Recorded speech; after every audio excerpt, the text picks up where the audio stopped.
Hello everyone and welcome to another edition of the Team Daddy Weekly Recap. I am your host, Shapiro the Hero, aka Daddy Dreidels. Week 13 has come and gone, which means we are down to the final week of the 2023 regular season. Playoff spots are being clinched and the favorites are starting to emerge from the pack. We also saw a preview of a potential toilet bowl matchup and a Riotica Bowl with enormous playoff implications.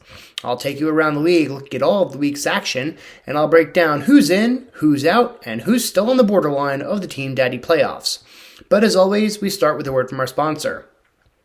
This week's sponsor is Golden Potato Pancakes. With Hanukkah starting this week, Golden Potato Pancakes provide the tradition of latkes without all the hassle of making them yourself. Just toss them in the oven for 20 minutes at 400 degrees and you'll have the perfect Hanukkah side dish. If you want the best, go for the Golden.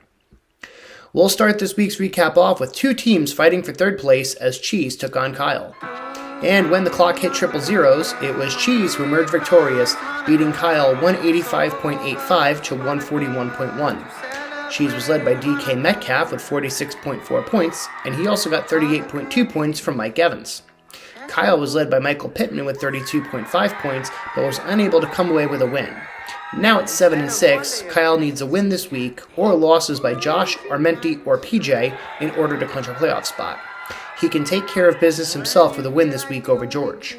Meanwhile, 8-4 Cheese locks up a playoff spot with his win, and will try for a shot at top seeding this week when he plays Zach. Another team securing a playoff spot this week was Brett, who beat Big John in a high-scoring affair, 199.25 to 187.8. Brett was led by Deebo Samuel with 48.8 points, and he also got 28.9 points from Alvin Kamara. Big John was led by Dak Prescott with 37.25 points, and Big John also got 32.9 points from Puka Nacua. However, with the loss, Big John falls to 7-6 and is unable to clinch a playoff spot in Week 13. He can do so this week with a win over Josh or losses by PJ or Armenti. Meanwhile, Brett improves to 9-4 and locks up a postseason berth. He will try to finish first overall this week when he takes on Jed.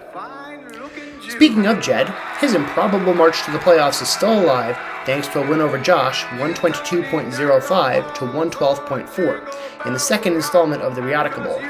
Jed was led by Christian Watson with 27.6 points, and he also got 19.8 points from CJ Stroud.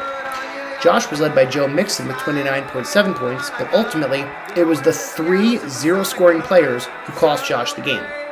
Now at 6-7, after an impressive 3-0 start to the season, Josh will need a Week 14 win over Big John, or losses by Armenti and PJ to make it into the playoffs. Meanwhile, 5-8 Jed is miraculously still alive in the playoff hunt after starting the season at 0-5. He'll need a win this week over Brett and some help to make the postseason. Another team who clinched a playoff berth in Week 13 was Swans, as he defeated Armenti 174 to 147.95. Captain Gardner Minshew led the way for Swans with 40.2 points, and Swans also got 37.6 points from CeeDee Lamb.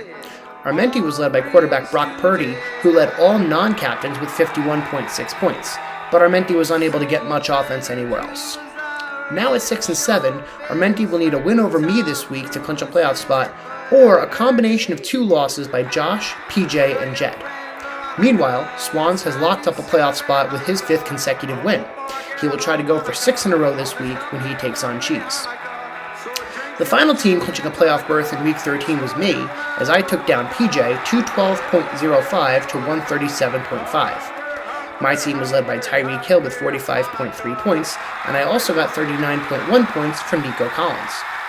PJ was led by Sal Laporta with 34 points, and he also got 30 from Derrick Henry. However, it was the 0 from Captain Terry McLaurin that might have hurt PJ the most. With the loss, the commish falls to 6-7 and will need a win this week over Swans to lock up a playoff spot.